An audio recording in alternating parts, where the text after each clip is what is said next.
Ada banyak rahasia di balik kredit tanpa agunan yang menawarkan bunga cicilan 0%. Nah, apa saja rahasia yang harus Anda ketahui dengan cermat sebelum Anda terjebak di dalam rahasia tersebut? Ada Mika Rini, perencana keuangan kita pada hari ini, dan Anda bisa menelpon kami di 0215366122 untuk bertanya ke Mika Rini. Mika Rini akan menjelaskan detail soal kredit tanpa agunan. Mungkin tepatnya nih jangan cuma terjebak iklan yang bagus-bagus aja begitu. Iya betul ya. Nanti kredit tanpa agunan jadi kredit tanpa angsuran lagi. Kredit tanpa angsuran.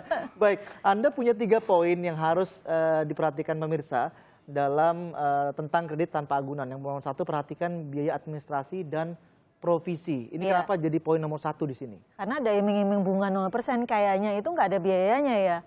Itu padahal sebenarnya biaya bunga 0% itu ditiadakan tetapi diganti dengan adanya biaya provisi atau biaya komisi pengambilan pengajuan kredit tersebut yang dibayar di depan. Jadi biasanya begini, kalau kita pinjamnya 5 juta, biaya provisinya misalnya dia bilang 250.000. Nanti yang ditransfer ke kita hanya 4.750.000. Nah, sementara cicilannya kita bayar full tuh 5 juta tinggal kalau jangka waktunya 3 bulan tinggal dibagi 3 aja. Jadi sebenarnya tetap ada bunganya. Dan kalau dihitung-hitung sebenarnya 250.000 dengan plafon kredit 5 juta sebenarnya bunganya kurang lebih sama juga, sekitar 1,6% per bulannya. Baik, nanti kita bahas lagi bunganya, tapi sudah ada telepon, ada Ozi dari Tangerang. Ya, Pak Ozi dari Tangerang, silakan langsung ke Mika. Halo, selamat pagi Mbak. Selamat pagi. Ini saya mau tanyakan ya. Itu bagaimana bisa 0% Mbak bunga di kredit agunan itu Mbak? Bagaimana bisa 0%? Pengeluaran kita itu karena kebutuhan pokok makin mahal ya. Ya. Kebutuhan hidup juga semakin tinggi. Untuk cara mengaturnya seperti apa Mbak? Mengatur apa ini maksudnya? Mengelola keuangan ya? ketika menerima KTA tersebut. Iya. Oke, baik. Ya, baik. Yuk. Sekarang kok tadi pertanyaannya kenapa kok bisa 0%? Iya. Ya. Sebenarnya mungkin pertanyaannya sebenarnya 0% nggak sih? Sebenarnya nggak 0%. Jadi nggak ada yang namanya jualan itu rugi, itu aja. Apalagi kalau kita mau minjemin orang, kita pasti mau ada untung dong. Cuma tinggal bahasa marketingnya aja atau sistemnya aja gimana. Ada yang memang dia menerapkan bahwa kita akan kena bunga, ada yang membayar biaya administrasi atau provisi itu tadi. Nah, gampangnya begini, ketika misalnya bunga ditawarkan 0,99%, berarti kan per bulan katanya, ya kan? Berarti kan 1% per bulan. Apakah artinya bunga itu 12% per tahun? Karena saya dengar ternyata lebih tinggi ternyata begitu ya? Ya, sebenarnya lebih tinggi. Jadi itu perhitungan bunga flat ya sebenarnya gitu. Flat. Jadi kalau mau dibuat gampang aja sebenarnya tinggal dikali 12. Kurang lebih bunganya nggak akan jauh-jauh dari situ ya sebenarnya gitu. Jadi kurang lebih 12%, 13-15% lah gitu. Nah kemudian pertanyaan berikutnya, jadi intinya tadi hati-hati, nggak ada yang namanya jualan rugi. Anda itu pasti bayar biaya di depan. Apakah biayanya itu berupa bunga atau dipotong berupa provisi kredit. Nah dalam mengatur pembelanjaan sebenarnya supaya kita tidak mudah menggampangkan mengambil utang lah gitu. Memang kita harus mempunyai gaya hidup itu di bawah penghasilan kita. Nah biasanya yang membuat orang terpicu untuk berhutang memang karena ada kebutuhan yang dimana dia tidak bisa memenuhi untuk hariannya. Contohnya beberapa kebutuhan yang rutin, telepon, listrik, kemudian belanja bulanan biasanya. Nah belanja bulanan ini kan biasanya sesuatu yang tidak selalu, sebenarnya dia bisa tetap jumlahnya tiap bulan. Kalau kita memang pengeluaran kita yang itu saja, tapi kadang-kadang dengan adanya berbagai promosi, kemudian juga kita melihat gaya hidup orang lain, kita tuh jadi terpicu untuk menggunakan berbagai fasilitas pinjaman dengan iming-iming juga ada diskon, ada buy one get one dan sebagainya. Sebelum kita masuk ke nomor 2, ada penelpon dari Ponorogo. Ada Ibu Siti Mariam. Selamat pagi Ibu Siti. Selamat pagi Pak. Ya, selamat pagi. Bu RT Siti Mariam, Ponorogo. Iya. Itu yang dimaksudkan bunga 0% itu bagaimana ya Pak? Yang di depan bayar bunganya atau di belakang bayar bunganya? Oke. Dan kita investasikan untuk mau tahu detailnya bagaimana, orang rakyat kecil kan kepengen juga ya Pak. Iya.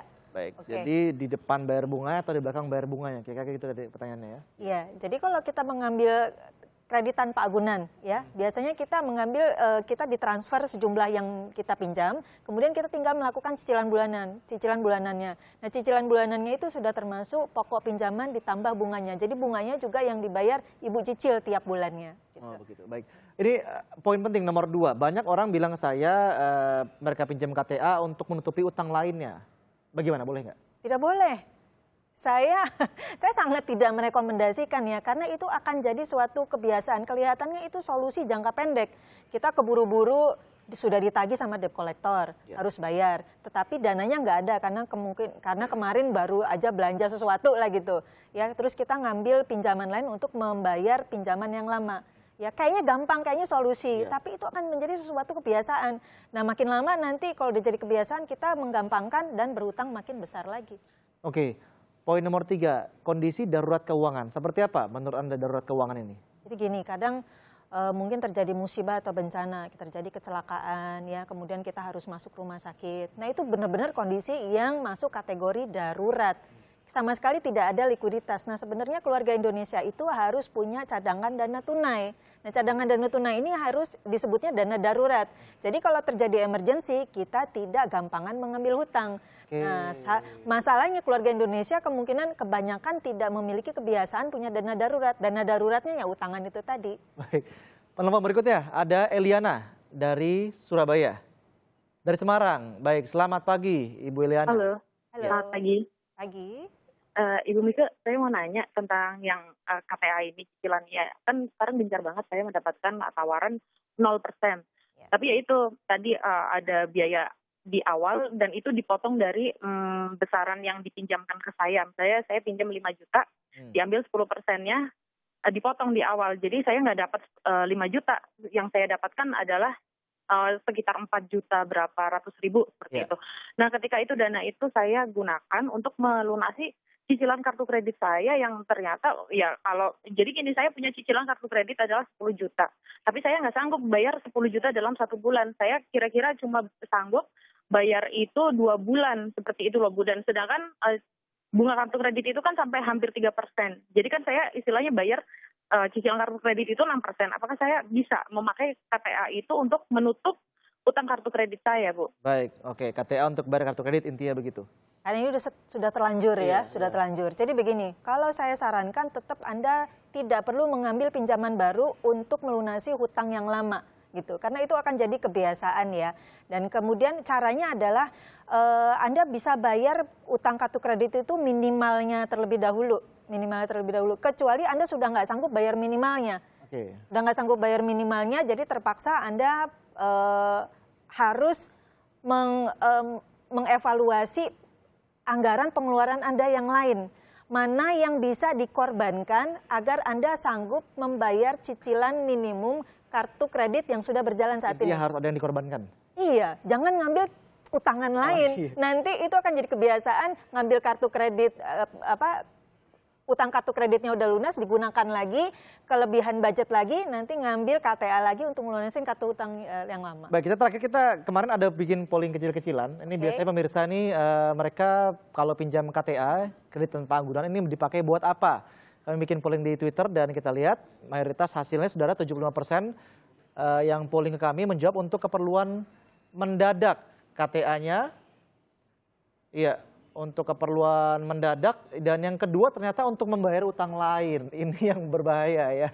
Ya itu udah dari data itu nggak bohong kan gitu. Polling itu berdasarkan fakta bahwa memang kebanyakan orang menggunakan KTA 0% ini untuk gali lubang, tutup lubang, dan itu tidak akan berhenti hanya di situ aja, dia akan terus menjadi kebiasaan. Baik, dan semoga semua yang kita bahas di sini nanti membantu, dan semoga nanti kalau kita polling lagi 1 tahun kemudian hasilnya sudah berubah. Ya. Baik, terima kasih Mbak Rini telah bersama kami.